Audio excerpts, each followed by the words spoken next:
మరోసారి మీ అందరికీ వందనాలండి. పిల్లరా, దేవుని యొక్క వాక్యాన్ని కొద్ది నిమిషాలు మనం ఆలోచించేద్దాం. ఈరోజు వాక్యం పట్ల మనకు ఉండవలసినటువంటి శ్రద్ధ అనే విషయాన్ని మనం నేర్చుకోబోతున్నాం. వాక్యం పట్ల మనకు ఉండవలసినటువంటి శ్రద్ధ దైనందినటువంటి జీవితంలో మన యొక్క జీవన విధానంలో శ్రద్ధ చాలా అవసరం. శ్రద్ధ అనేది చాలా అవసరం. శ్రద్ధ అనేది మనలను గొప్పవారిగా చేస్తుందండి. ఇక ఈరోజు మనం నేర్చుకునేది దేనిపై శ్రద్ధ అనేది ఆలోచన చేస్తే దేవుని యొక్క వాక్యంపై ఉంచవలసినటువంటి శ్రద్ధ గురించి మనం నేర్చుకుందాం. ప్రియమైన దేవులారా, ఎందుకంటే వాక్యం అంటే కొంతమందికి ఇష్టం ఉండదు. నేను మరి చిన్ననాటి నుంచి దేవుల్లో పెరిగినటువంటి వాడిని, ఆ వాతావరణం నాకు తెలుసు కనుక నేను మరి కొన్ని చోట్లకు ప్రార్థనకే వెళ్తున్నటువంటి సందర్భంలో నేను గమనించినటువంటి కొన్ని విషయాలు మీకు చెప్తాను. ప్రియమైన దేవులారా, సాయంకాలం ఒకవేళ ప్రార్థన కూడికైతే 8 గంటలకు ప్రారంభం అయ్యేది, అర్ధరాత్రి 12 గంటలు లేకపోతే 1 గంట కూడా అయ్యేది. మేము ఎదురు కూర్చుని వాక్యం వింటూ నిద్రపోతూ ఉండేటువంటి వారు. ఎందుకంటే చిన్నపిల్లలు ఎప్పుడు ప్రార్థన చేస్తారా అనేటువంటి ఆలోచనతో ఉండేవాళ్ళు. ఎందుకంటే మోకరించి కంచేపు నిద్రపోవచ్చు. ఎందుకంటే శరీరం సహకరించేది కాదు మా వయసుకి. కానీ మాకంటే పెద్ద వయసులో ఉన్నటువంటి వారు అసలు నిద్రపోయేవారు కాదు. ఎందుకు అంటే దేవుని యొక్క వాక్యం ఎప్పుడు చెప్తారా అని ఎదురు చూస్తుండేవారు. వాక్యానికి వారంతా ప్రాధాన్యత ఇచ్చేవారు. సరే, కొన్ని సంఘాలకు వెళ్ళేటప్పటికీ పాటలు పాడేంత వరకు చాలా చక్కగా పాడేవారు యవనస్తులు. పెద్దవారు కూడా చాలా ఉత్సాహంగా పాడేవారు. ఇక వాక్యం ప్రారంభించారు అని, వాక్యానికి వెళ్దామని ప్రార్థన చేసుకుందాము అని ప్రకటన చేయగానే అందరూ తల వంచుతారు. ఆ సేవకుడు కూడా ప్రార్థన చేస్తూ ఉంటాడు. ఇంతలో చాలామంది వెళ్ళిపోతూ ఉండేవారు అన్నమాట. అంటే వాక్యానికి అవకాశం ఇచ్చేవారు కాదు, వెళ్ళిపోతూ ఉండేవారు. సరే, మరలా ఏమైనా వస్తారా అని చూసేవాళ్ళు. మరలా ఎప్పుడంటే ఈ పాస్టర్ గారు ముగింపు ప్రార్థన చేస్తారు. అంటే వాక్యం అయిన తర్వాత ముగిస్తారన్నమాట. ముగింపు ప్రార్థన చేసేటప్పుడు మరలా నెమ్మదిగా వచ్చి కూర్చునేవారు. మరి ఎందుకు వచ్చి కూర్చున్నారంటే, నేను ఆలోచన చేసేవాడిని, అక్కడ పలహారం ఉండేది, పలహారం కోసం వచ్చేవారు. అందరూ అలా ఉంటారని నేను అంటలే. కొందరు అటువంటి పరిస్థితులు నేను ఎదుర్కొన్నాను. కానీ స్థానిక సంఘంలో అటువంటి పరిస్థితి అయితే లేదు. నేను నా పిల్లల్ని అలా పెంచలేదు. నేనైతే అలా ఊరుకోలేదు. వాక్యం మధ్యలో లేకపోతే పాటలు అయిపోయిన తర్వాత వెళ్ళే అలవాటు నేను చేయలేదు. ఇలా కొన్ని సంఘాలు చేశారు. ఎందుకంటే సంఖ్య కావాలనుకున్నటువంటి వారు, దేవుని ఎదుట మనం ఉన్నామనేటువంటి భయం లేనటువంటి వారు ఇటువంటి కార్యక్రమాలు చేస్తారు తప్ప, నిజంగా దేవుని ఎదుట మనం కూర్చున్నామనేటువంటి భయముతో ఉన్నటువంటి వారు, భక్తి కలిగినటువంటి వారు ప్రారంభ ప్రార్థన నుంచి ముగింపు ప్రార్థన వరకు ఖచ్చితంగా దేవుని యొక్క మాటలు వింటారు. వారినే శ్రద్ధ కలిగిన వారు అంటారండి. ఈరోజు వాక్యం అంటే కాకమ్మ కథలు కాదు, లేకపోతే పెట్ట కథలు కాదు. కొందరు ఈరోజు దైవ సేవకులు హాస్యనట్లున్నారు, కొంతమంది కథకులు ఉన్నారు, కొంతమంది జానపద గాయకులు ఉన్నారు. వీరంతా ఏం చేస్తారంటే, ఇక వాక్యం ఎలా ఉన్నా కానీ వాక్యం ప్రారంభించినప్పటి నుంచి ఒక బుర్ర కథ విన్నట్లుగా ఉంటుంది. అక్కడికి వెళ్తే నిజంగా ఏదో సినిమాలో హాస్య నటుడు యాక్ట్ చేసినట్టుగా ఉంటుంది. అక్కడ వెళ్తే మరో సందర్భాన్ని మనకు గుర్తొస్తూ ఉంటాయి. అంటే లోకం అలా గుర్తొచ్చేస్తూ ఉంటుంది. కానీ దేవుని యొక్క వాక్యం ప్రకటించేటువంటి వారు బైబిల్ గ్రంథంలో కానీ మనం చూసినట్లయితే ఎక్కడా కూడా హాస్యానికి అసలే తావులేదు. ఏమంటే జానపదక లేకపోతే కథకులుగా ఎక్కడ వాళ్ళ వాక్యం చెప్పలేదు. చాలా డేరుగా దేవుని ఎదుట భయముతో భక్తితో జీవిస్తూ అసలే ఎప్పుడు కూడా ఎవరికి భయపడలేదండి. వారు భయపడకుండా అవసరమైతే కొడతారని తెలిసినా కూడా భయపడలేదండి. భయపడలేదండి. అలా మరి బోధించారు మరి దేవుని యొక్క సేవకులు. అలా విన్నారు ఆనాటి క్రైస్తవ జనాంగం. ప్రియమైన దేవులారా, ఒక మాట చూపిస్తాను, ఒకసారి చూడండి. బైబిల్ గ్రంథంలో అపోస్తుల కార్యాల గ్రంథంలో ఒక మాటను చూడండి. 4వ అధ్యాయం 18 నుంచి చదువుదామండి. అప్పుడు వారిని పిలిపించి, ఆగండి ఒకసారి. ఎవరిని పిలిపించారంటే ఇక్కడ ఉన్నటువంటి ఇద్దరు దైవజనులండి, యేసుప్రభు వారి శిష్యులు. ఎవరంటే పేతురు, యోహాను గారు. ఎవరు పిలిపించారంటే ఎవరండి? అధికారులు, పెద్దలు, శాస్త్రులు. 5వ వచనంలో కనిపిస్తుంది. కనుక ఈ అధికారులు, పెద్దలు, శాస్త్రులు అనేటువంటి వారు యేసుక్రీస్తు వారి గురించి తెలియజేస్తుంటే, ఇలా వాక్యం బోధిస్తుంటే ఆటంకపరిచేవారు. ఇంకా చాలా రీతిగా వాళ్ళని ఆటంకపరిచి, అవసరమైతే వారిని కొట్టి, వారిని కావలలో ఉంచి, జైల్లో ఉంచి, చాలా మరి వారిని ఇబ్బందులకు గురి చేసి వాక్యాన్ని ఆటంకపరిచేవారు. కానీ బాబోయ్ మేము ప్రకటించంలే, సరే మేము వెళ్ళిపోతున్నాం ఆయన అనేవారు కాదండి. వాళ్ళు ఏమన్నారు? ఇప్పుడు చదవండి, 18వ వచనం చదువుతున్నాం కదా. అపోస్తుల కార్యాల గ్రంథం 4:18. అప్పుడు వారిని పిలిపించి, మీరు యేసు నామమును బట్టి ఎంత మాత్రమును మాట్లాడకూడదు, బోధింపను కూడదని వారికి ఆజ్ఞాపించిరి. యేసు నామమును బట్టి ఎంత మాత్రమును మాట్లాడకూడదు. యేసు గురించి అసలు మా ఊర్లో తెలియజేయకూడదు, యేసు గురించి ప్రకటించకూడదు. ఈరోజు అనుకుంటున్నారు క్రైస్తవులను ఆటంకపరుస్తున్నారు, క్రైస్తవులను హింసిస్తున్నారు అనుకుంటున్నారు. కానీ ఆనాడే 2000 సంవత్సరాల క్రితమే యేసుని గురించి మాట్లాడకూడదన్నారండి. యేసుని ప్రకటించకూడదు అంటే వాక్య ప్రకటన చేయకూడదు అన్నారు. అయితే పేతురు గారు ఏమన్నారు? 19వ వచనం చదవండి. అందుకు పేతురును, యోహానును వారిని చూచి, దేవుని మాట వినుట కంటే మీ మాట వినుట దేవుని దృష్టికి న్యాయమా? చెప్పుడి. 20వ వచనం. మేము కన్న వాటిని విన్న వాటిని చెప్పక ఉండలేమని వారికి ప్రత్యుత్తరము ఇచ్చిరి. ప్రత్యుత్తరం ఇచ్చినట్టు ఏంటంటే ఏం జవాబు ఇచ్చేది తెలుసా? మేము విన్న వాటిని, కన్న వాటిని, విన్న వాటిని మేము ప్రకటించకుండా ఉండలేము.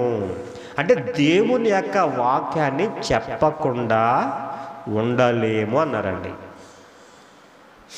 అంటే వారు బోధించింది హాస్యము కాదు, కథకులు కాదు, స్పష్టంగా దేవుని యొక్క వాక్యాన్ని బోధించారు.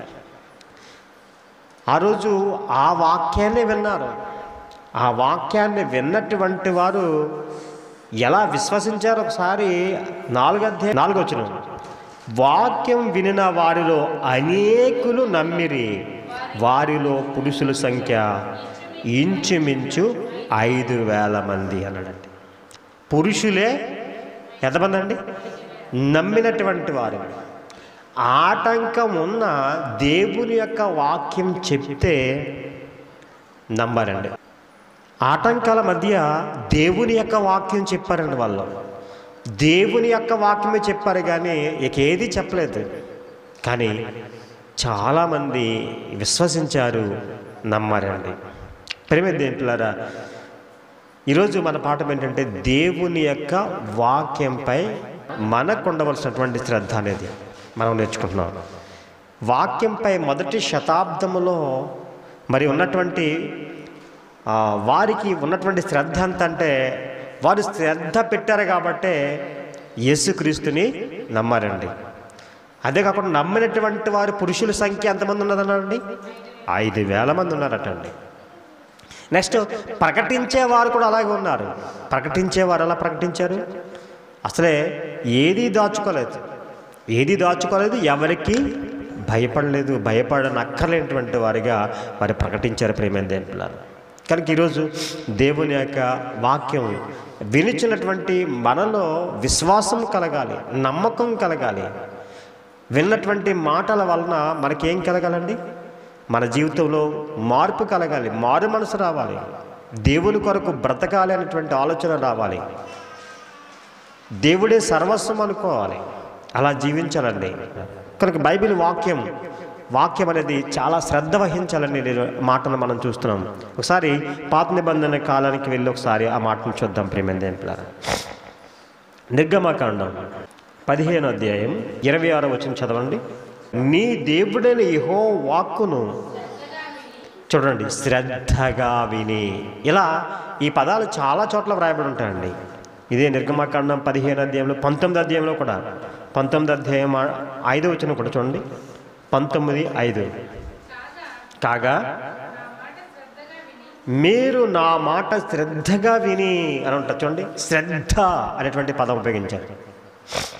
శ్రద్ధ అనేటువంటి పదం ఇక్కడ నీ దేవుడైన యెహోవా మాట శ్రద్ధగా వింటే, ఇశ్రాయేలుకి దేవుడు చెప్తూ ఉంటాడు, నా మాట శ్రద్ధగా వింటే. శ్రద్ధ అనేది చాలా అవసరం అండి క్రైస్తవ జీవితానికి. శ్రద్ధ చాలా అవసరం. అశ్రద్ధ అంటారు కదా, వ్యతిరేక పదం ఏంటండి? శ్రద్ధకు అశ్రద్ధ. వాక్యాన్ని అశ్రద్ధ చేయకూడదు, దేవుని యొక్క ఆజ్ఞలను అశ్రద్ధ చేయకూడదు, దేవుని కట్టడలను అశ్రద్ధ చేయకూడదు. అలా అశ్రద్ధ చేస్తే శాపాలు వచ్చేసినాయి. ద్వితీయోపదేశకాండం 28వ అధ్యాయంలో మనకు కనిపిస్తుంది. 28వ అధ్యాయంలో కూడా అదే మాట కనిపిస్తుంది. ఒకసారి చూడండి, నీ దేవుడని యెహోవా మాట శ్రద్ధగా విని అనే మాట రాయడం చూసారా. ఇక్కడ ఈ 3 సందర్భాలను కనుక మనం చూస్తే, నిర్గమకాండం 15:26లో ఆయన మాట విని ఆయన చెప్పినట్లుగా చేస్తే అసలు ఏ రోగము రాదనండి. రోగమే రాదని చెప్పాడండి. అలాగే నిర్గమకాండం 19వ అధ్యాయము 5వ వచనం ప్రకారం చూస్తే దేవుని యొక్క మాట విని ఆయన కట్టడలను, ఒకవేళ ఆయన ఆజ్ఞలను అనుసరిస్తే మీరు నా స్వకీయ సాంపాద్యం అవుతారంటే నా సొంత వారు అవుతారనండి దేవుడు. ఇక ద్వితీయోపదేశకాండంలో 28వ అధ్యాయంలో చూస్తే మొదటి నుంచి కొన్ని వచనాలు మనం చూస్తే అసలు ఎన్ని దీవెనలు అంటే, మీరు ఇంట్లోకి వచ్చినప్పుడు దీవింపబడతారు, బయటికి వెళ్ళినప్పుడు దీవింపబడతారు, మీ పిండి పిసికి తొట్టి దీవింపబడుతుంది, నువ్వు దుక్కుడెద్దులు నీ పొలంలోకి వెళ్ళినప్పుడు దీవింపబడతావు. ఇలా ఎన్నో దీవెనలు దేవుడిచ్చాడండి. ఇది ఎప్పుడు సాధ్యం అంటే దేవుని యొక్క వాక్యంపై మనకు శ్రద్ధ వచ్చినప్పుడు. కానీ ఇక్కడ మనకు ఒకటి అర్థమవుతుంది, మనం దీవెనలకు ఆశీర్వాదాలకు అపాత్రులుగా ఉన్నామంటే అర్థం ఏంటి? దేవుని యొక్క వాక్యంపై మనకు శ్రద్ధ లేదు. ఒక క్రైస్తవ కుటుంబం దేవుడిచ్చేటువంటి ఆశీర్వాదానికి దూరంగా ఉన్నారంటే అర్థం ఏంటండి? దేవుని యొక్క వాక్యం అశ్రద్ధ చేస్తున్నారని అర్థమైపోద్ది. ఏంటి అంటే బైబిల్లో ఒక సామెత వ్రాయబడింది, సామెత గ్రంథంలో. మనవారు కూడా ఒక సామెత చెప్తారన్నమాట. ఎల్లాలి ముఖం ఇంటి గుమ్మం ఎదుటే కనిపిస్తుందంట. అవునండి. ఎందుకంటే ఒక ఇంటికి ఎవరైనా వచ్చారంటే ఆ ఇంటి దగ్గర వారి పరిశుభ్రతను బట్టి ఆ స్త్రీ ఎటువంటిదో అంచనా వేయచ్చు. బైబిల్ గ్రంథంలో కూడా సామెత గ్రంథం 31వ అధ్యాయంలో అదే మాట చెప్పాడు. 31వ వచనంలో చేసిన పనిని బట్టి అటు దానికి ప్రతిఫలం ఇయ్యదగును, గౌనుల యొద్ద ఆమె పనులు ఆమెను కొనియాడును. గౌనుల యొద్ద అంటే ఇలా అక్కడికి వచ్చేసరికి అలా ఎంటర్ అవ్వగానే, ఒక ఇంటికి అలా రాగానే ఇంటి ఎదుటిగానే తెలిసిపోద్దట. ఆ ఇంటికి వెళ్ళి చూడక్కర్లేదు. చూడు, మనకి ఒక సామెత ఉంటుంది కదండి, అన్నం అంతా ఉడికిందో లేదో మొత్తం అంతా చూడక్కర్లేదు, ఒక మెత్తికి పట్టుకుంటే తెలుస్తుంటారు. అవునండి, అంతే కదా. స్త్రీలు మీకు తెలుసు కదా, ఎన్ని పట్టుకుంటారు? 2-3 పట్టుకుంటారు అంతే. ఉడికింది లేదా అన్ని మొత్తం పట్టుకుని చూస్తారా? చూడరు. ప్రియమైన దేవుళ్ళు, ఇక్కడ ఆలోచించేయండి. ఒక గృహం చెంతకి, ఒక క్రైస్తవ గృహం చెంతకి వెళ్ళేటప్పటికీ వారు దేవుని యొక్క వాక్యమందు పెంపబడుతున్నారో లేదో, వారు దేవుని యొక్క వాక్య ప్రకారంగా జీవిస్తున్నారో లేదో,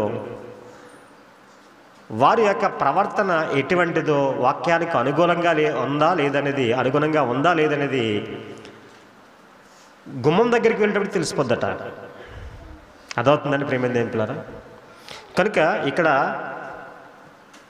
అక్కడ చూసేసరికి అర్థమైపోతుంది, దేవుని యొక్క ఆశీర్వాదముతో ఆ కుటుంబం నింపబడి ఉంటుంది. ఎందుకు చెప్పండి? దేవుని యొక్క వాక్యం పట్ల వారు శ్రద్ధ కలిగి ఉంటే ఖచ్చితంగా ఏంటండి వారి యొక్క కుటుంబంలో దేవుడు ఇచ్చేటువంటి ఆశీర్వాదానికి పాత్రులుగా ఉంటారు.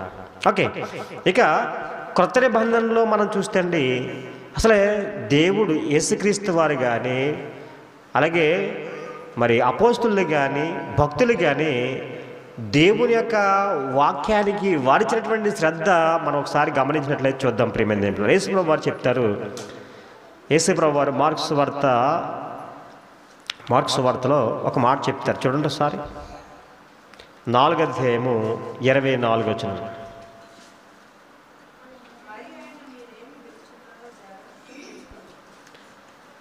యేసుక్రీస్తు వారు అంటున్నారండి, మీరేమి వినుచున్నారో జాగ్రత్త అన్నాడు. అంటే వాక్యం వినటంలో కూడా శ్రద్ధ అండి, చాలా జాగ్రత్త అండి, బీ కేర్ఫుల్ అని చెప్పాడండి. దేవుని యొక్క మాట వినటములో జాగ్రత్త వహించాలి అన్నాడండి. జాగ్రత్త వహించాలి, ఏం వినుచున్నారో జాగ్రత్తగా చూచుకోండి అన్నాడు. ఆ ముందు పై మాటలో చూస్తే వినుటకు చెవులు ఎవరికైనా ఉండినట్లా వాడు వినుగా కను. అంటే చెవులు ఎవరికైనా ఉండునా అన్నాడేంటి? యేసుక్రీస్తు వారు అంటున్నాడు, స్వయంగా యేసుక్రీస్తు వారు చెప్పిన మాట. వినుటకు చెవులు ఎవరికైనా ఉండినా అనే మాట అంటున్నాడంటే చెవులు లేవనా? అంటే చెవులు ఉన్నాయి చాలామందికి, కానీ వినట్లేదు. మనం కూడా అంతే, మనకు చెవులు ఉన్నాయి, కొన్ని మాటలు వింటాం, కొన్ని మాటలకు ఆసక్తి చూపిస్తాం, కొన్ని మాటలపై చెవి పెడతాం తప్ప అన్ని మాటలకి పెట్టాం. ఇప్పుడు ఇంతలో ఏదైనా బండి, ఏదైనా సామాన్ల బండు లేకపోతే ఏదో మైక్ వేసుకెళ్తున్నారు కదా, ఇప్పుడు ఆడియో వినిపిస్తూ ఉంటుంది. ఇక్కడ వాక్యం చెప్తున్నా కానీ అటు వెళ్తుంటే దాని మీద పెడతాం వెంటనే. ఎందుకు? మనకు అవసరమైంది ఏదైనా వచ్చిందేమో, లేకపోతే ఏదైనా సమాచారం ఏమో అని వెంటనే అక్కడికి చెవులు పెడతాం. అదే కదండి. మనం టీవీ ఆన్ చేసినప్పుడు కూడా, మీ మనస్సాక్షి తెలుసు, టీవీ ఆన్ చేసినప్పుడు కూడా మనం పెట్టేటప్పుడు క్రైస్తవ ఛానల్ లేకపోతే భక్తి ఛానల్ ఏదైనా వస్తుంది అనుకుంటే దాన్ని స్కిప్ చేసేయచ్చు. ఎందుకంటే అది మనకు నచ్చకపోవచ్చు, వెంటనే సినిమా వచ్చేటువంటి ఛానల్ దగ్గరికి వెళ్ళిపోవచ్చు. అవునా కదా? ఎందుకంటే అక్కడ మన చెవి పెడతాం. చెవి పెట్టినట్టునే గ్రహిస్తారంటే గ్రహించరండి. చెవి పెడితే గ్రహించరు. చాలామంది చెవి పెడితే గ్రహిస్తే ఈరోజు చాలామంది 100కి 100% మార్కులు తెచ్చుకుంటారండి పిల్లలు. స్కూల్లో 100 మంది పిల్లలు, ఒకవేళ క్లాసుకి 30 మంది పిల్లలు ఉంటే 30 మందికి ఒకే మార్కులు వస్తాయా? రావు. ఉపాధ్యాయుడు ఒక్కడే కదా, చెప్పబడుతున్నటువంటి పాఠం ఒకటే కదా, వాళ్ళందరూ క్లాస్ రూమ్లోనే ఉన్నారు కదా. కానీ ఎందుకు రావు అంటే వింటున్నారు కానీ గ్రహింపగలిగినటువంటి వారు దానిలో కొంతమంది. ఆ శక్తి కూడా కావాలి, గ్రహించే శక్తి కూడా ఆ విద్యార్థికి కావాలి. అలాగే దేవుని చెంతకు వస్తున్నటువంటి మనకు కూడా, వింటున్నటువంటి మనము గ్రహించే శక్తి కూడా కావాలి. ప్రభు అందు గురించి అన్నాడు, వినుటకు చెవులు ఎవరికైనా ఉన్నాడులా వినుగాక అన్నాడు. మీకు అర్థమైందా? చెవులు ఎవరికైనా ఉంటే అన్నాడు.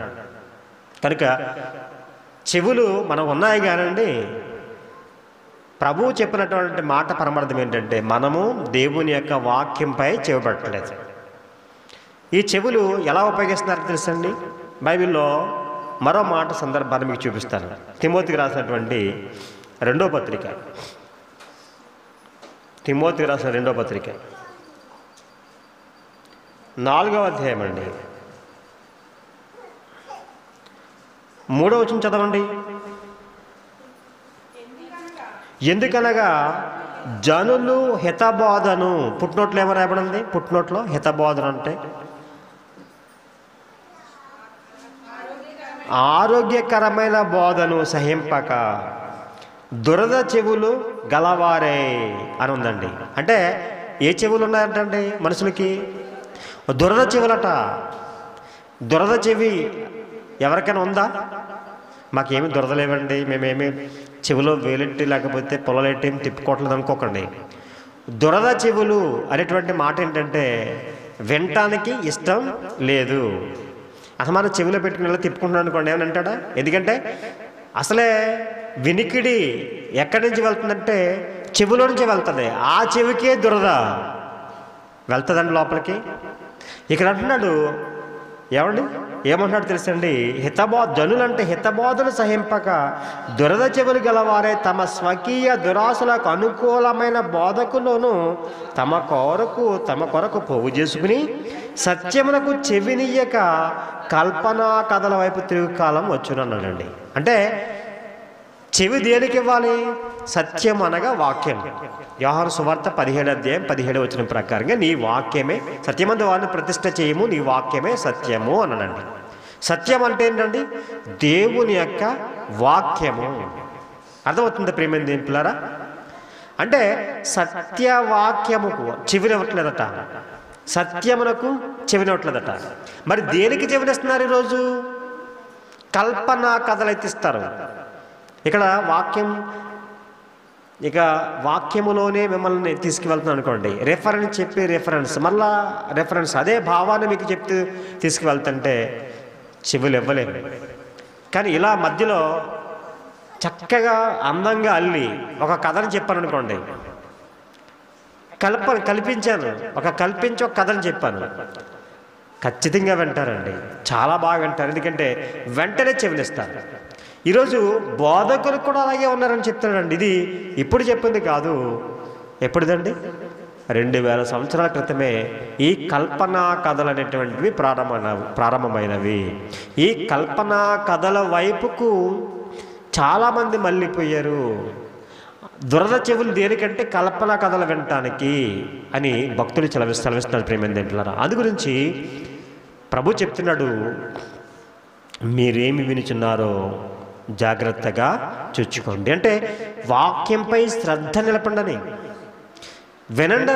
వినండి, శ్రద్ధ చూపించండి. వాక్యంపై శ్రద్ధ. మీ చెవులు దేనిపై పెట్టండి? వాక్యంపై అన్నాడండి, వాక్యంపై అన్నాడు. ఎందుకంటే మరి జాగ్రత్త. వాక్యం అనేది చెప్పిన తర్వాత, విన్న తర్వాత దాన్ని మధ్యలో నుంచి ఎత్తుకుపోయేటువంటి పరిస్థితి ఉందండి.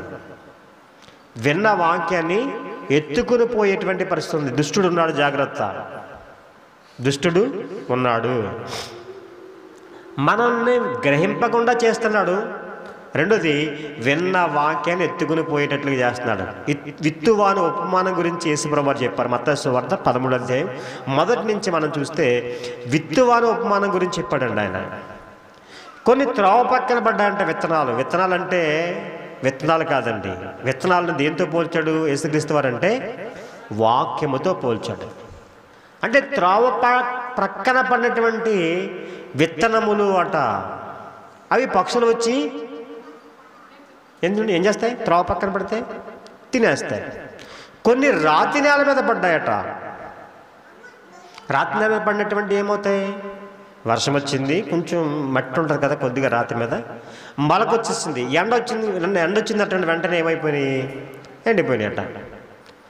కొన్ని ముండ్ల పొదల్లో పడ్డాయట. ఎక్కడ పడ్డాయండి? ముండ్ల పొదల్లో పడ్డాయట. ముండ్ల పొదల్లో పడినవి బాగానే మొలిచిపోతాయి. ఎందుకంటే చిన్న మొక్క దశలో బాగానే మొలిచిపోయినాయి.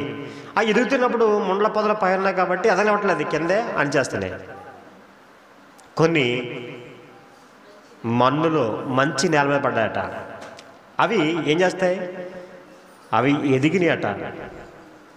రైతుకి ఇచ్చేటువంటివి మరి ఫలం అదే అండి. ఏది? మన్నులో పడ్డదే. అది ఎదిగింది, పెద్దదయ్యింది, ఫలాలు వచ్చినాయి. ఆ ఫలాలు ఎలా ఉన్నాయంటే ఆ మన్నులో ఉన్నటువంటివి కొన్ని 30 ఉన్నవి, కొన్ని 60, కొన్ని 100 ఉన్నాయన్నమాట. బాగా పండింది ఒకటి, రైతు అనుకున్నంత వెన్నెలు వేసేసింది. ఒకటైతే 60 అంటే ఒక 60% పండింది, ఒకటి 30 పండింది. ప్రియమైన దేవుని యేసుప్రభువు వారు ఉపమానం చెప్పడంలో ఉద్దేశం ఏంటంటే, ఈరోజు లోకంలో క్రైస్తవులు అనబడినటువంటి వారు లేకపోతే వాక్యం వినిచినటువంటి వారి పరిస్థితి కూడా ఇలాగే ఉంది. దేవుని యొక్క వాక్యం వినేటువంటి వారి పరిస్థితి ఎలా ఉందంటే, కొంతమంది త్రోవ ప్రక్కన పడినటువంటి వారిగా ఉన్నారు. 19వ వచనం నుంచి ఆ భావాన్ని చెప్తాడనమాట అండి. ఈ 13వ అధ్యాయం మత్తయి సువార్త 19 నుంచి భావం చెప్తాడు. ఏమంటే ఎలా ఉన్నారంట వీళ్ళు అంటే చెప్తాడు చూడండి ఒకసారి.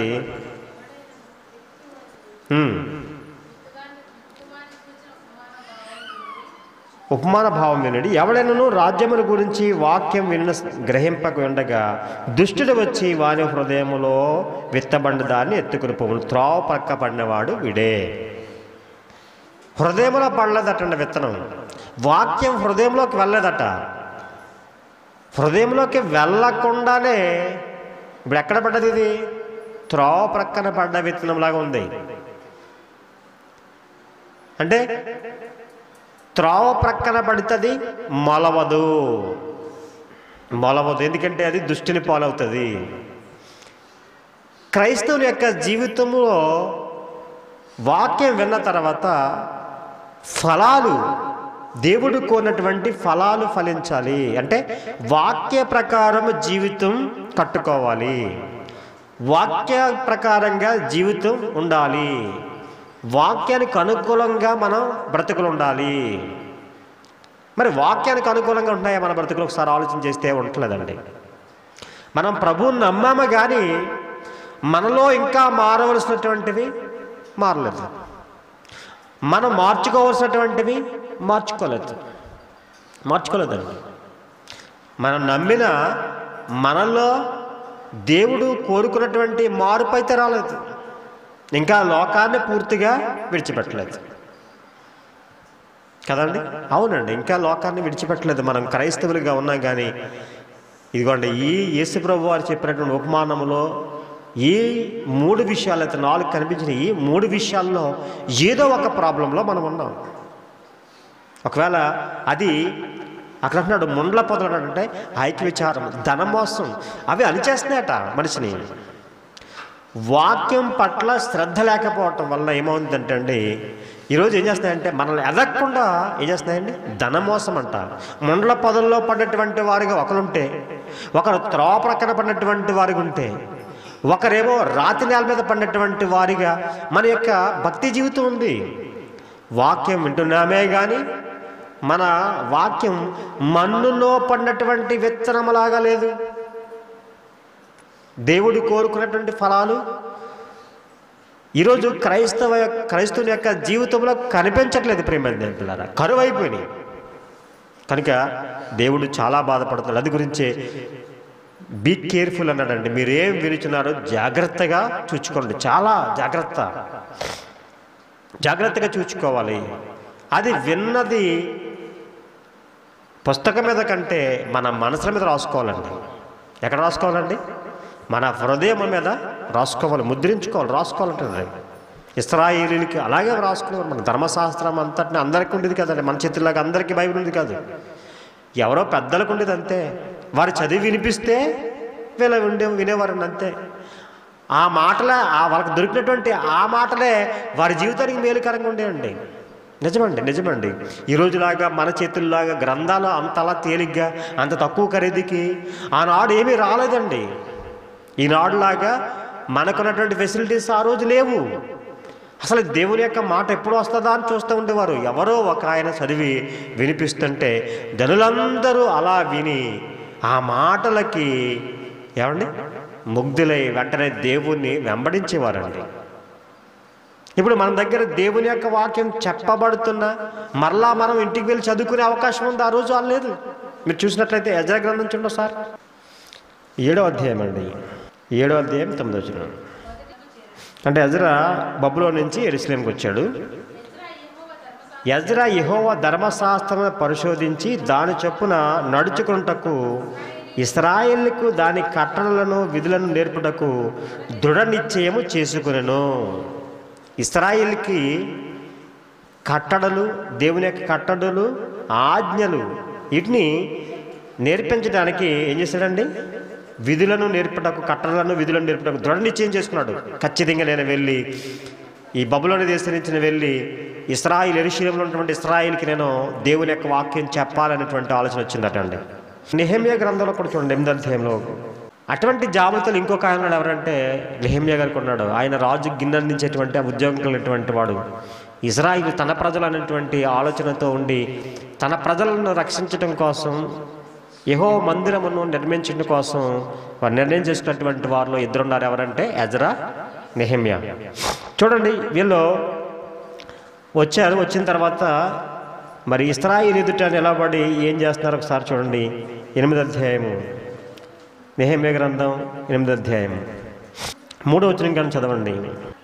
నీటి గుమ్మము ఎదుటనున్న మైదానములో ఉదయం మొదలుకొని మధ్యాహ్నం వరకు నిలుచున్న ఆ స్త్రీ పురుషులకును తెలివితో వినగల వారందరికీ చదివి వినిపించుచు వచ్చెను. ఆ జనులందరూ ధర్మశాస్త్ర గ్రంథమును శ్రద్ధతో వినిరి. చూడండి ఎలా విన్నారటండి, శ్రద్ధతో వినిరంటండి. అలా వినిపిస్తుంటే విన్నారు. ఇప్పుడు మీకులాగా నేను చదువుతుంటే మీరు చదివి అలా లేదు. అందరి దగ్గర ధర్మశాస్త్ర గ్రంథం లేదు, అందరి దగ్గర లేదండి. వారు నెహెమ్యా, ఎజ్రా వీరిద్దరూ ఇశ్రాయేలుకి చదివి వినిపిస్తుంటే వారు శ్రద్ధతో విన్నారటండి. 8వ వచనం కానీ చదవండి. ఇంకా అటువలనే వారు దేవుని గ్రంథమును స్పష్టముగా చదివి వినిపించి జనులు బాగుగా గ్రహించినట్లు దానికి అర్థము చెప్పిరి. వీళ్ళు కూడా చాలా బాగా చెప్పారండి. జనులు వినాలంటే బాగుగా అర్థం చెప్పాలి. చెప్పేవాడిది మొట్టమొదట చెప్పేవాడిలో కూడా నైపుణ్యత ఉండాలి. వినేవారు కాదు, చెప్పేవాడిలో కూడా నైపుణ్యత ఉండాలి. ఎందుకంటే వినాలి, బాగా గ్రహించాలంటే చెప్పేవాడు సరిగ్గా ఉండాలి. వాక్యం వినేవారి కంటే, అంటే చూడండి, మంచి స్కూల్స్ ఉంటాయి కదా, శ్రీ చైతన్య, భాష్యం, నారాయణ, ఆ స్కూల్స్లో ఒకవేళ విద్యాబోధన చేయాలంటే వారిని ఉపాధ్యాయులు సెలెక్ట్ చేసుకోవడం కోసం ఎటువంటి వారిని సెలెక్ట్ చేస్తారండి? అలా చెప్పితే అర్థం చేసుకునేటువంటి శక్తి ఎవరిలో ఉన్నాయో వారినే ఖచ్చితంగా సెలెక్ట్ చేస్తారండి. వాటిని వెళ్తారు, డెమో క్లాస్ ఇమ్మంటారు. క్లాస్ ఇమ్మన్న తర్వాత వీడికి సామర్థ్యం ఉందా లేదా అని చూస్తారు. నువ్వు ఫెయిల్ అంటారు, పక్కకు పంపించేస్తారు. వారు అనుకున్నటువంటి విద్యాబోధన ఆ యొక్క సామర్థ్యం అతనికి ఉంటేనే అతన్ని సెలెక్ట్ చేసుకుంటారు. ఈరోజు సేవకులు అలా లేరు. సేవకులు ఎలా ఉన్నారంటే, రాత్రి దేవుడు నాతో మాట్లాడాడు, ఈరోజు సేవకు వెళ్ళమన్నాడు, ఈరోజే బైబిల్ పట్టుకుని వచ్చి ఈ వాక్యం మేము చెప్పేస్తామని చెప్పి ఈరోజు వస్తున్నారు. ఏమంటే ఒక మంచి విద్యను అభ్యసించడానికి వారు సెలక్షన్ చేసుకుంటున్నారు ఉపాధ్యాయులను. డెమో క్లాస్ ఇమ్మంటున్నారు. ఈ భూమి మీద బ్రతకడం కోసం విద్య నేర్పించడానికి మరి మంచి వారిని సెలెక్ట్ చేసుకుంటున్నప్పుడు ఈ విద్య పరలోకపు విద్య అండి, నిత్య జీవానికి సంబంధించింది. దీన్ని చెప్పడానికి ఎటువంటి నైపుణ్యం అక్కర్లేదా? ఎటువంటి విద్యార్హత అక్కర్లేదా? అంటే విద్యార్హత అక్కర్లేదు, ఆత్మ నడిపింపు ఉంటే సరిపోద్ది అంటున్నారండి. ఇది ఎంతవరకు వాస్తవం అని ఆలోచన చేస్తే బైబిల్ ఒప్పుకోవట్లేదు. నీకు అర్హత కావాలి, బైబిల్ నుంచి నాలెడ్జ్ కావాలి. తరువాత నువ్వు మాట్లాడుతున్నప్పుడు దేవుని యొక్క ఆత్మ సహాయం నీకు ఉంటుంది. దేవుడు జ్ఞాపకం చేస్తాడు. వినేవారి గురించి చెప్పాడు కదండి. వినేవారు ఎటువంటి వారు ఉండాలంటండి, ఏమన్నాడండి, తెలివితో అనే మాట రాయబడిందండి, అండర్లైన్ చేసుకోండి. వినటానికి కూడా తెలివి ఉండాలండి. ఈరోజు స్కూల్లో ప్రథమ స్థానం సంపాదించినటువంటి వాడికి ఉన్నది అదే, ఏంటంటే తెలివితో విన్నాడు వాడు. అందు గురించే ఫస్ట్ క్లాస్ వచ్చింది. అంటే ప్రతీదీ కూడా అబ్జర్వ్ చేస్తానమాట. తెలివితో వినాలండి, తెలివితో వినాలి. వినేది అబ్జర్వ్ చేస్తున్నాడు, ప్రశ్నించాలి. వాడే ప్రశ్నిస్తాడు టీచర్ని. ఫస్ట్ వచ్చేవాడే ప్రశ్నిస్తాడు. ఇంకా చెప్పాలంటే ఆడ అల్లరి చేస్తాడు క్లాస్లో కూడా బాగా, అలా చేయగలడు. ఎందుకంటే వాడికి అన్నిట్లో నైపుణ్యం ఉంటుంది. కొంతమంది పిల్లలు అల్లరి చేస్తారు కానీ చదవలేరు. కొంతమంది సైలెంట్గా ఉంటారు, అల్లరి చేయరు, కానీ వాళ్ళ చదువు ఎలా ఉంటుందంటే మధ్యస్థంగా ఉంటుంది. అంటే ఫస్ట్ ర్యాంక్ రాదు, అటు లీస్ట్ కూడా కాదు, మధ్యస్థంగా ఉంటారు. కనుక ఆలోచించండి ప్రియమైన పిల్లలు, వినేది తెలివితో వినాలటండి. దేవుని యొక్క వాక్యం తెలివితో వినాలి, శ్రద్ధగా వినాలండి, శ్రద్ధగా వినాలి. కనుక ప్రియమైన దేవుని పిల్లలు, ఇక్కడ ఈరోజు మనం నేర్చుకుంటున్నటువంటిది ఏంటంటే దేవుని యొక్క వాక్యంపై ఆ రోజు వాళ్ళకి చాలా శ్రద్ధ ఉందండి. నెహెమ్యా, ఎజ్రా చెప్తుంటే శ్రద్ధ వహించారు. ఈరోజు దేవుని యొక్క వాక్యం వినిచినటువంటి మనకుందా శ్రద్ధ అని ఈరోజు మనం ప్రశ్నించుకోవాలి. వాళ్ళకి శ్రద్ధ ఉంది కాబట్టి వాళ్ళు ఏం చేస్తారో తెలుసండి, ఒక నిర్ణయం తీసుకున్నారండి. ఏం నిర్ణయం తీసుకున్నారో ఒకసారి ఇప్పుడు కిందకు వచ్చి చూద్దాం. ఇందాక మనం చదివాం కదా, 8వ వచనం, ఇటీవలనే వారు దేవుని గ్రంథమును స్పష్టముగా చదివి వినిపించి జనులు బాగా గ్రహించినట్లు దాని అర్థం చెప్పిరి. జనులందరూ ధర్మశాస్త్ర గ్రంథపు మాటలు విని ఏడవ మొదలు పెట్టగా, అంటే వాళ్ళు చెప్తుంటే వింటుంటే వారు చేసినటువంటి పాపం ఏదో వారికి చూపిస్తుంటే, వారు చేసినటువంటి తప్పిదాలు ఏంటో వారికి చెప్తుంటే వారందరికి కూడా దుఃఖం వచ్చిందండి. నిజమే ప్రియమైన దేవులారా, మనం చేసిన తప్పు మనకు తెలిస్తే ఖచ్చితంగా మనకు దుఃఖం వస్తుంది. మనం చేసినటువంటి పొరపాటు మనకు తెలిస్తే దుఃఖం వస్తుంది. ఈరోజు మనం ఏం పొరపాటు చేయలేదనుకోకండి. ఈరోజు నీతిమంతులు లేడు, ఒక్కడు లేడు. ఎందుకంటే అందరూ కూడా ఏం చేశారండి, పాపము చేసి దేవుడు అనుగ్రహించి మహిమను పొందలేకపోతున్నారటండి. అంటే పాపం అనేది ఉంది. ఆ రోజు ఇశ్రాయేలు దేవుని మాట వినకపోవటం, ఆయన ఆజ్ఞలు కట్టడలు అనుసరించకపోవటం అది పాపం. ఈరోజు కూడా దేవుని యొక్క మాటలు వినకపోవటం పాపము. పాపం అండి. దేవుని యొక్క ఇష్టాన్ని నెరవేర్చకపోవటం పాపం. కనుక వాళ్ళందరూ కూడా దాన్ని తెలుసుకుని ఏడ్చారటండి. అంటే వాక్యం ఎంత విలువ గలదో చెప్పాను, ఆత్మను రక్షించే శక్తి గలది, దాని యొక్క ప్రయోజనం ఏంటి చెప్పాను. ఇప్పుడు దేవుని యొక్క వాక్యంపై ఉండవలసిన శ్రద్ధ. అందు గురించే యేసుక్రీస్తు వారు అన్నారు, మీరేం వినిచున్నారో జాగ్రత్తగా చూచుకున్నానండి. అంతేకాకుండా పౌలు గారు కూడా ఒక మాట అన్నాడు చూడండి ఒకసారి. హెబ్రీయులకు రాసిన పత్రిక 2వ అధ్యాయము 1వ వచనం, కావున మనము అన్నాడండి. మనం అంటే పౌలు గారు ఎవరిని కూడా ఇంక్లూడ్ చేస్తున్నారు చెప్పండి? సంఘం. ఎవరైతే వాక్యం వింటున్నారో వారందరూ, మనమందరము కూడా. కావున మనమందరం, ఎవరైతే దేవుని యొక్క వాక్యం వింటున్నారో వారందరూ కూడా. కావున మనమందరము, చూడండి, మనము వినిన సంగతులను విడిచిపెట్టి కొట్టుకొని పోకున్నట్లు వాటి యందు మరి విశేష జాగ్రత్త కలిగి ఉండవలనండి. జాగ్రత్త వేరే, విశేష జాగ్రత్త అంటే వాక్యముకు ఉన్నటువంటి శక్తి, వాక్యంకు ఉన్నటువంటి ప్రాధాన్యత, వాక్యంకు ఉన్నటువంటి బలము, వాక్యంకు ఉన్నటువంటి ఆ నైపుణ్యం, లేకపోతే ఆ వాక్యం ఉన్నటువంటి ఉపయోగం లేదా ప్రయోజనం ఇదంతా ఎరిగినటువంటి వాడు ఎవరంటే పౌలు గారు. కనుక కావున మనము వినిన సంగతులు విడిచిపెట్టి కొట్టుకొని పోకుండానట్లు అన్నాడండి. అంటే విన్న సంగతులు విడిచిపెట్టి కొట్టుకొని పోతున్నాయట. విన్న సంగతులు ఈరోజు ఆరాధనకు వెళ్తున్నాం, మధ్యలోనే మర్చిపోతాం. చేతిలో బైబిల్ ఉంది, ఎలా ఉంది, లేదా ఆమెకి శత్రువు కనిపించారు, అక్కడి నుంచి బూతులు తిడతాం మొదలుపెట్టారు. అంటే ఏమవుంది ఇప్పుడు? అంతా బాగానే విన్నారు, ఇక్కడ బాగా విన్నారు, కానీ ఇంకా ఇంటికి వెళ్ళక ముందే ప్రారంభించేశారు. ఏంటి అంటే దేవునికి వ్యతిరేకమైనటువంటి పనులు. దేవుడు చెప్పాడు, బూతులు అయినను, పోకిరి మాటలైనను, సరసోక్తులైనను మీరు ఉచ్చరించకూడదని చెప్పాడు. ఇది పరిశుద్ధులకు తాగదు అన్నాడు. అంటే అది వద్దు అన్నాడండి ఎఫెసీ పత్రిక 5వ అధ్యాయంలో. అవి చేయకూడదు అంతే. మనం చేయవలసినవి ఏంటో అనేటువంటిది మనం హృదయంలో పెట్టుకోవాలండి అన్నాడు. విశేష జాగ్రత్త అంటే కొట్టుకుపోతే ఏమవుతాయి చెప్పండి? కొట్టుకుపోతే ఏమంటాయి? గుర్తుంటాయి చెప్పండి? మన హృదయం మీద వ్రాయబడినటువంటి సంగతులు మొత్తం జరిగిపోయి గుర్తుంటాయా? నిన్న ఒక సోదరి, మా సోదరి, నా చెల్లి అవుతుంది, వాళ్ళ సంఘంలో ప్రశ్నలు ఇస్తున్నారు, క్వశ్చన్లు ఇస్తున్నారు వాళ్ళ సేవకులు. డౌట్ అడుగుతూ ఉంటుంది నాకు, అనే ఇది కరెక్టేనా అని అడుగుతూ ఉంటుంది. నేను కరెక్ట్ అయితే కరెక్టు, లేకపోతే కాదని చెప్తూ ఉంటాను. ఇప్పుడు మెసేజ్ పెట్టింది, నేను ప్రయాణంలో ఉన్నాను, ఎక్కడికి వెళ్తున్నాను, కానీ ఇప్పుడు ఆమె అడిగినటువంటి ప్రశ్నలకు జవాబు చెప్పాలి. నేను మర్చిపోతానేం చెప్పి మళ్ళీ ఏం చేశాను, చేతి మీద అలా రాసేసుకున్నానండి. అక్కడ కూర్చున్నప్పుడు పడ దగ్గర ఆగాను, రాసేసుకున్నాను జవాబులు.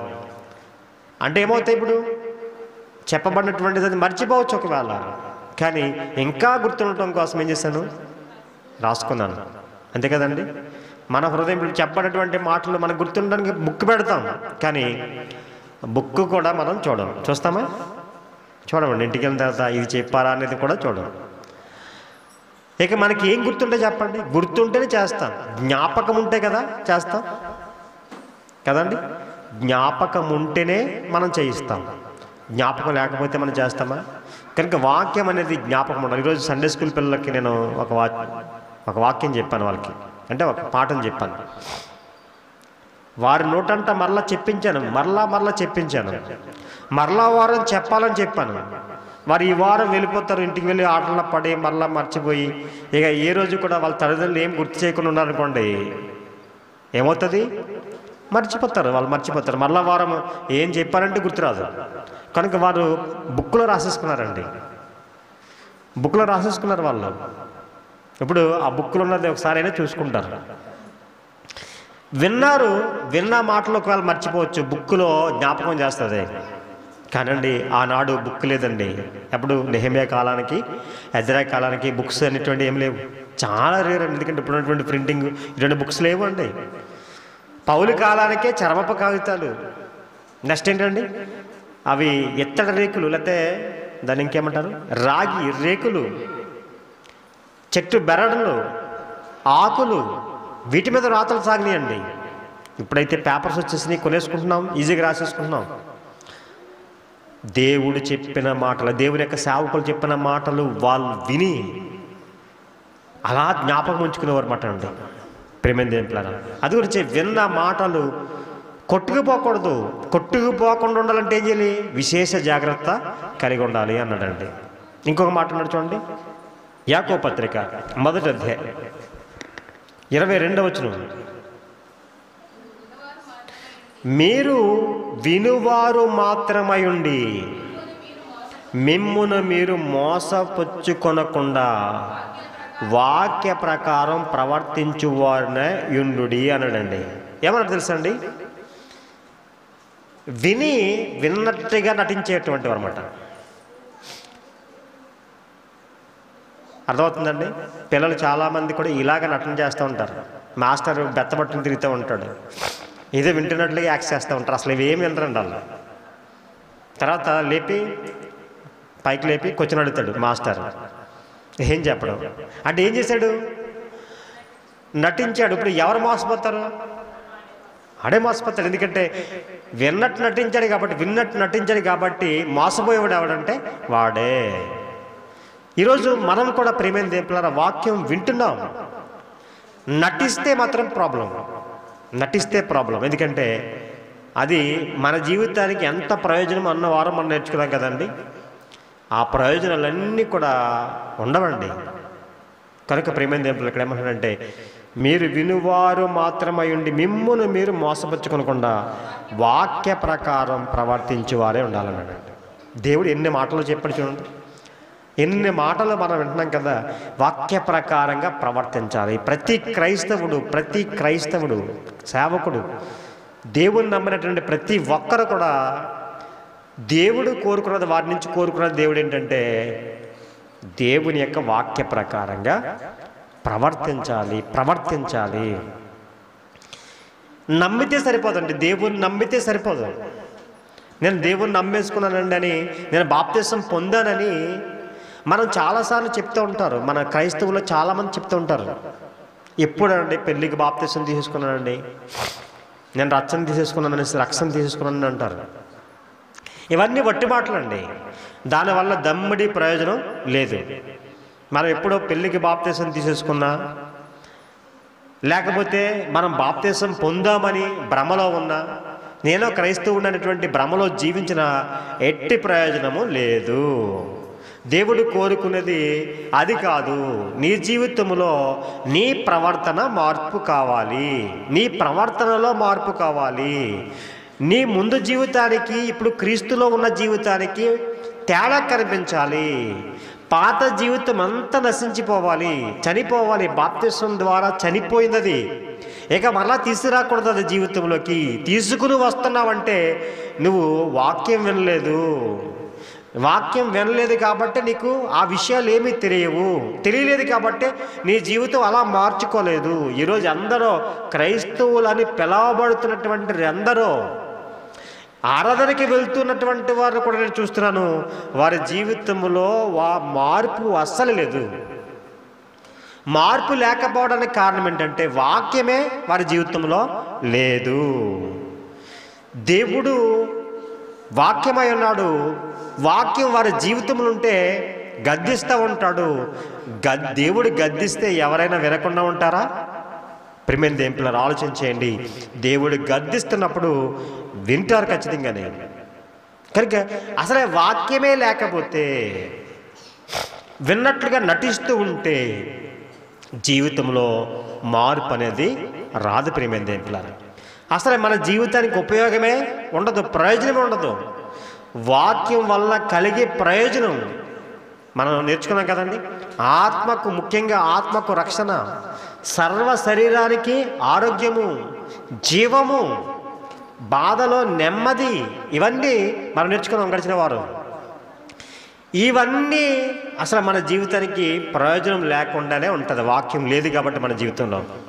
కనుక దేవుడు కోరుకున్నది ఒకటే, ఇది వాక్యం అనేది వినేటప్పుడు జాగ్రత్త కలిగి ఉండాలి, విశేష జాగ్రత్త కలిగి ఉండాలి. విన్నది విడిచిపెట్టి కొట్టుకొని పోకుండా కాపాడుకోవాలంటే మనం మోసపరుచుకోకూడదు. ఇంకే అలాగే ఇశ్రాయేలీయులు వాక్యం విని శ్రద్ధ కలిగి జీవించారు. అశ్రద్ధతో జీవించినటువంటి వారి మీదకి శాపాలు వచ్చేసినాయి. దీవెనలు రావటం అనేసి శాపాలు వచ్చేసినాయండి. శాపాలు ఇవ్వటానికి దేవుడు కోరుకోవట్లేదు. మీరందరూ కూడా దీవింపబడాలని కోరుకుంటున్నాడు. ఆయన మాట శ్రద్ధగా వినాలని కోరుకుంటున్నాడు. ఆయన కట్టడలు, ఆయన ఆజ్ఞలు పాటించాలని కోరుకున్నాడు. ఆయన విధులను మనం ఆచరించాలని కోరుకున్నాడు. యేసుక్రీస్తు వారు కూడా అదే కోరుకున్నాడు. ఆయన కూడా ఉపమానం చెప్పాడు, మీరు లోతైనటువంటి మన్నులో పడినటువంటి విత్తనం వలె ఉండాలనుకున్నాడు. దేవుని యొక్క వాక్యం మీ హృదయంలోనికి వెళ్ళిపోవాలని కోరుకున్నాడు. మీరు ఫలించాలని కోరుకున్నాడు, మీరు నశించిపోవాలని కోరుకోలేదు. ఏమండి, ఒక మొక్క ఎండిపోయినట్లుగా మీ జీవితం ఎండిపోవాలని కోరుకోలేదు. మొక్క దశలు ఉండగానే మరి ఏది పక్షులు ఎత్తుకుపోయినట్లుగా మీ జీవితంలో వాక్యం ఎత్తుకుపోవాలని దేవుడు కోరుకోలేదు. దేవుడు కోరుకున్నది ఏంటంటే, యేసుక్రీస్తు వారు కూడా కోరుకున్నది ఏంటంటే, మీరు ఫలించాలి. ఎలాగండి? 30దంతులుగా, 60దంతులుగా, 100దంతులుగా ఫలించాలి. అందు గురించి దేవుని యొక్క వాక్యం వినాలి. కనుక ప్రియ సహోదరి సహోదరులారా, దేవుని యొక్క వాక్యం వింటున్నటువంటి మనకి ఆ వాక్యం మేలుకరంగా ఉందా లేదా, ఆశీర్వాదకరంగా ఉందా లేదా, దీవెనకరంగా ఉందా లేదా, ప్రయోజనకరంగా ఉందా లేదా అనేది ఖచ్చితంగా ఒకసారి మనం ఆలోచన చేసుకోవాలి. అలా ఆలోచన చేసుకుని దేవుని యొక్క వాక్యం వింటున్నటువంటి మనం, దేవుడు ఇది తప్పు అని మనకి చెప్తున్నప్పుడు, దేవుని యొక్క వాక్యం ద్వారా మనల్ని గద్దిస్తున్నప్పుడు దాన్ని విడిచిపెట్టేసి దేవునికి మనం సరెండర్ అయిపోవాలి, దేవునికి లోబడిపోవాలి. అప్పుడు దేవుడు చాలా హ్యాపీ అయిపోతాడండి, చాలా సంతోషిస్తాడు. అటువంటి కృపాధన్యత దేవుడు మనందరికీ అనుగ్రహించాలని కోరుకుంటూ, నన్ను నేను హెచ్చరించుకుంటూ మిమ్మల్ని హెచ్చరిస్తూ ఇలా మాటలు ముగిస్తున్నాను. God bless you. అందరికీ వందనాలు.